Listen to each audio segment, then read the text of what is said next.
Hey everyone, thanks for coming to hang out with me on this question and answer, which is a celebration of 15 years since my debut album. I feel so thrilled and kind of emotional about doing this because in a way it feels like just the other day that I remember my A&R person sort of bringing me the CD, as it was then, the CD of the record and being like, this is it. And I was looking at the booklet and I remember seeing how tiny all the words were because I'd written a ton of thank yous and, all the lyrics are printed in there as well. It only seems like yesterday, and also at the same time it feels like so long ago and so much has happened in my life. So miraculous. I'm really grateful for all your questions. I'm just really grateful that I got to make that record and you all got to listen to it, and lots of people, some of my heroes, and I'm thrilled that it came across and it connected. That's all I ever want to do in music, just make a connection. So I've got a bunch of questions. This first question is from @GabbyGabGab. How long did it take to write the album and produce the songs on your first record?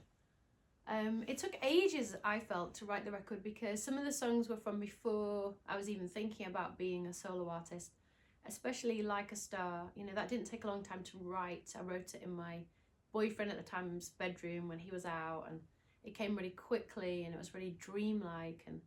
But then I was in a band, so we worked on it together in the band, and I love producing in that way where you can say, I think the beat should be this, the bass line should be this, let's get a guitar part together. So I think when you're working with people, things can happen really quickly.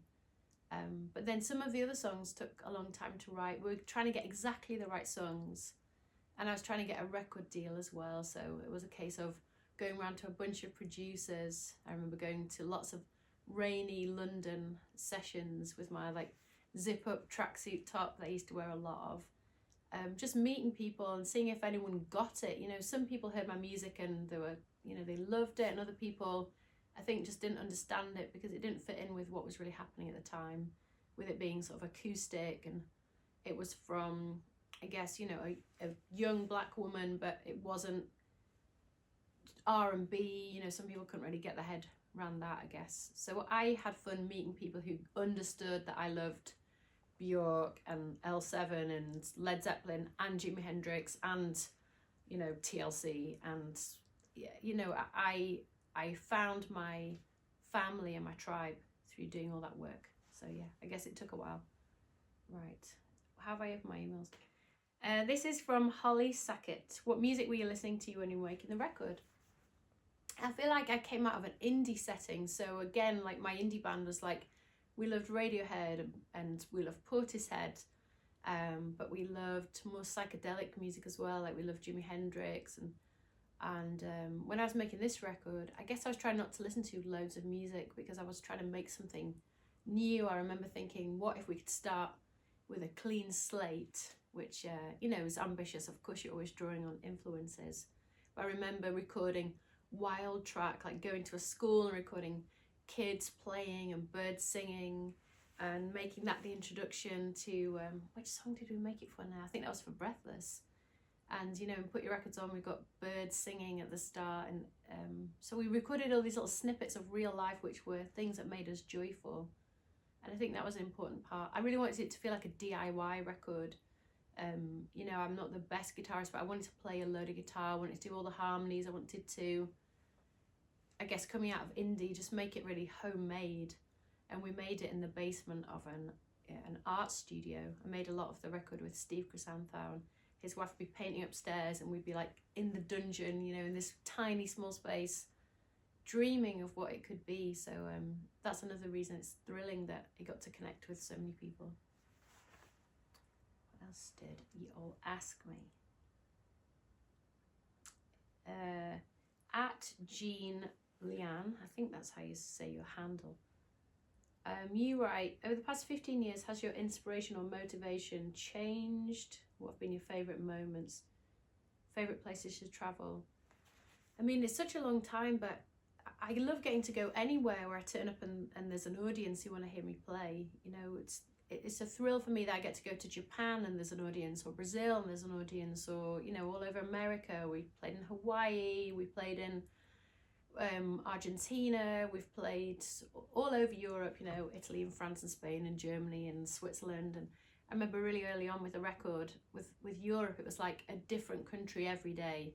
Sort of wake up and be like, right, where are we going? And get on a 5 o'clock flight to Berlin or to Paris or to Zurich. And it was just a massive adventure, and getting to do it all for the first time. And I guess, you know, the internet wasn't a thing then, so it was just like, if you wanted to make the team in Portugal excited about the record, it'd be like me and a bunch of people from the label, and I would play like a star, and it was always such a thrill to sort of see how people responded, or to see people start to smile, or to see people start to get excited and think, oh yeah, you know, we can do something with this record. We wanted to connect with people.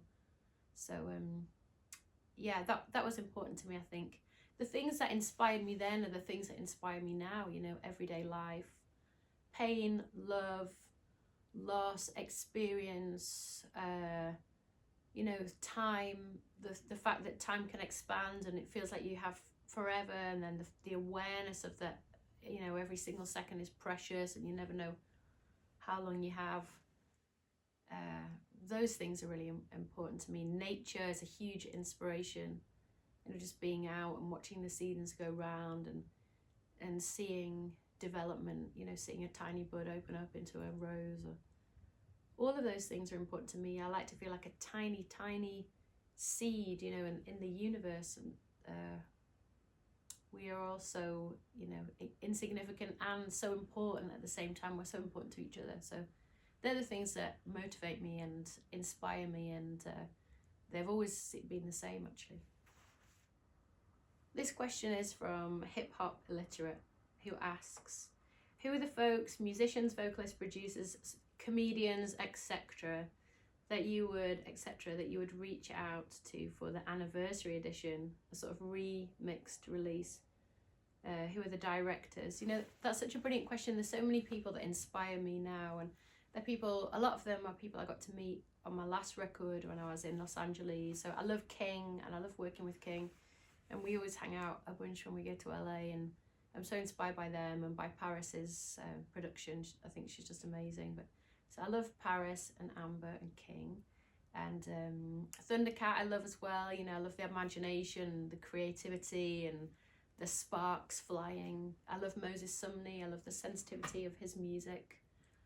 But there's so many visual artists that really inspire me. You know, I love Fiesta Gates is a huge inspiration and a mentor to me, really, of someone who has a vision and then puts that into practice. And how does your vision work when you're making a pot? How does it work when you're making a centre for community? Or how does it work when you're making a place for artists to gather? You know, he's really inspiring to me. So I love his work. Different art directors, you know, and Duro Olawu, who's a fantastic designer. I love his work. I love Lorna Simpson. I love Kerry James Marshall. I mean, there's so many people who I just look at what they're doing and think, you know, an artist's job is to exemplify freedom and allow people to dream, and they really allow me to dream and not limit myself. So they're important people. For me, you know, visual artists are really important, and they help me to feel inspired. They're people that I would reach out to if I was looking at what to do with the record now. You know, those musicians and those visual artists to kind of to sort of get involved and mess it up for me.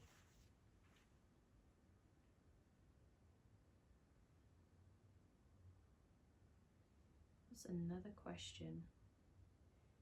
This is from @Isabel's. Do you ever go back and listen to your album? Wish you did something different? Yeah, I find it hard to re-listen to music that I've made. You know, I always look forward. I don't listen to that record a lot. You know, when I hear it by accident, it really catches me by surprise if I'm in a restaurant or a bar, or someone will send me a clip of something. I'm always thrilled to hear it. But I play the songs a lot. So I play the songs live a ton. And it's really interesting to me how they have changed over the years and what I lean on more. And we still play Like a Star, and at any given time I'll be playing like a, I don't know, 10-minute version of Like a Star, just because I'm still so in love with that song and everything that it means and how it has me reflect. So I don't listen a lot to the recordings that I made, but I revisit the songs a lot because we still play like more than half of those songs when we play live.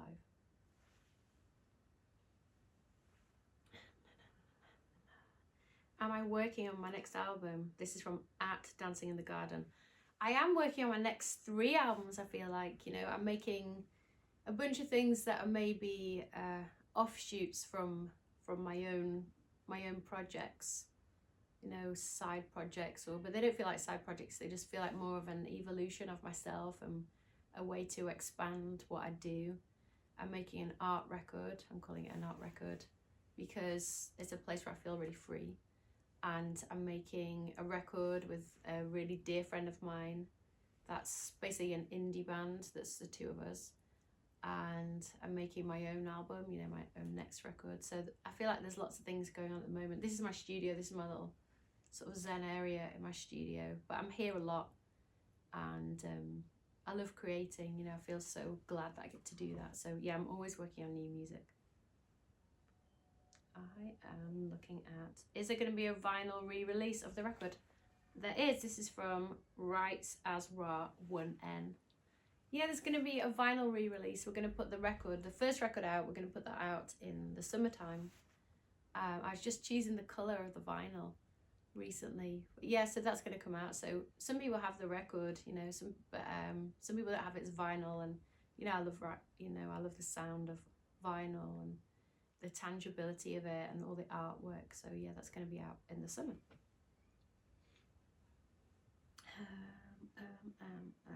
What's my favourite song that was released off the record then and now? I love Shoe Pastry Heart. I loved that when I recorded it. I like the mystery in that song, but you know, I love Breathless. It's so gushing and you know, romantic, and I love Like a Star. I love Put Your Records On.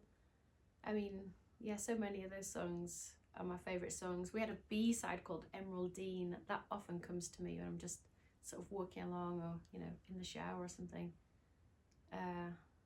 Really, those songs are sort of my favourite songs of that time, because I did a ton of songs, and then we all sat together and made a smaller list.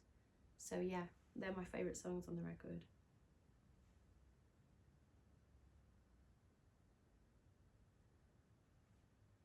Hannah R asks, what advice and practical steps would you give to aspiring singers? I think the most important thing about being a singer or being a musician of any kind is being true to yourself. That's something that I think is really important. And also just feeling free and feeling free to express yourself. I think the moment you start comparing what you do to other people, or wishing that it sounded more like this person or that person, which I think is so easy to do now, it all sort of fades away, you know, it can turn to dust. I think the most important thing is to really be true to yourself and to be really honest and to bring your unique perspective. You know, everybody has their own way of looking at the world, but because we're all connected, that's certainly going to chime with someone somewhere. So I would say the most important thing is to be yourself and to really be free. You know, not think this song's too long, or this song's too weird, or this song's too, you know, it's not like anything else that's around. Like, I'd really encourage you, you know, I feel tired when I hear music and I think, oh, this just sounds like that, this just sounds like this. Like, it's so great to hear the genuine voice of an individual person.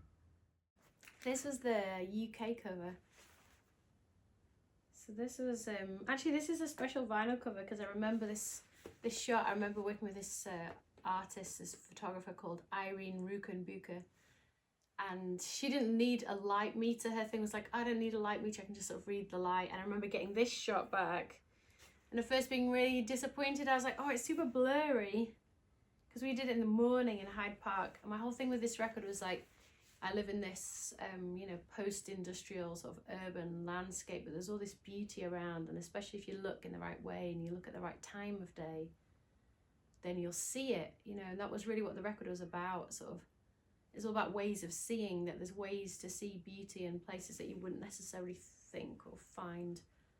And so, you know, when I got this back, I was like, oh, you can't really even see anything. But then when I kept looking at it again, I thought, oh, actually, it's beautiful. You know, this was the sun coming up in Hyde Park. I remember riding around in a van and chasing the light, and you know, getting changed in the back of this van, and you know, being with all these young women and just creating something that was our own. You know, that was a kind of DIY thing. It was not slick. That was a big thing for me. So I put in a bunch of photos. A lot of these photos were taken by my uncle, Chester Williams, who went. He took the photos when we were younger, and then I released these photos. But Irene did all the artwork, all the drawings. I just remember it felt magical, you know. It feels like such a long time ago now. But I just want to thank everybody who bought this record and everyone who listens to it. I meet so many people when we're playing live and get their stories, and people who've got a real strong connection to the album, and that means a lot to me. You know, connection is a big reason why I make music, to feel like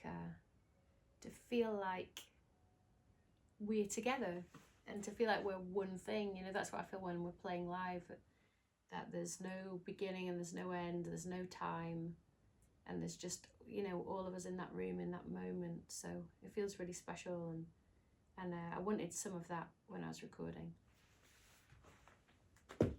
I got a few more questions if you have the time. So one of the questions here is, what's one of your favourite memories from recording the album?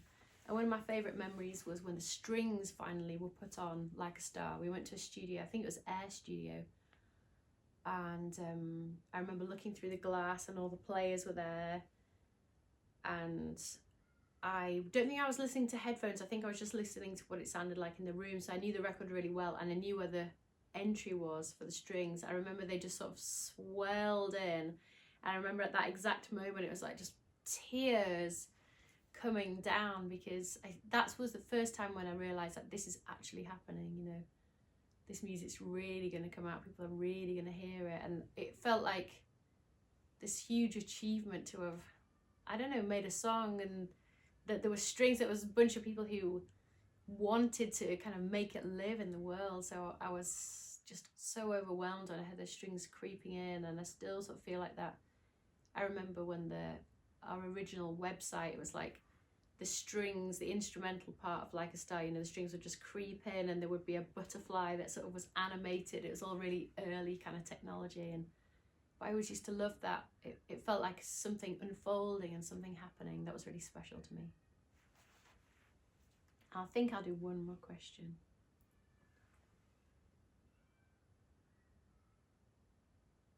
Which is, what were your aspirations with the record? What would you tell yourself then about the album and the journey from it? What song would you have done differently? Well, there's loads of questions within questions here. This is from @JBSoulNerd. I think really the story and the aspiration for the record was just that I wanted to put my fingerprints out. You know, I wanted to do something that was bigger than playing to 100 people or bigger than playing to my friends. I wanted to make a record of where I was. That's what I always say to artists, you know, you don't have to sort of worry so much about what you're doing, because it's just a snapshot of where you are. You know, you do this record, but then you'll do another, and you'll do another, and you'll do another. And I guess that's something I tell myself, because, you know, it can take a long time to make music, and you can spend a lot of time tying yourself in knots, or trying to perfect things and trying to make things right for you that wouldn't necessarily affect other people or be that important to other people. But with that record, yeah, I just wanted to make a tiny mark, you know, and I'm really pleased that we got to do that, and I'm really thrilled that it's been 15 years, and yeah, I'm just grateful. That's my main feeling about it all. So thanks for coming on the question and answer, and I hope to get to see you in real life soon. You know, that is an important thing for me. Just standing on stage in the spotlight and close my eyes and getting to make that sound, make that connection. So thank you.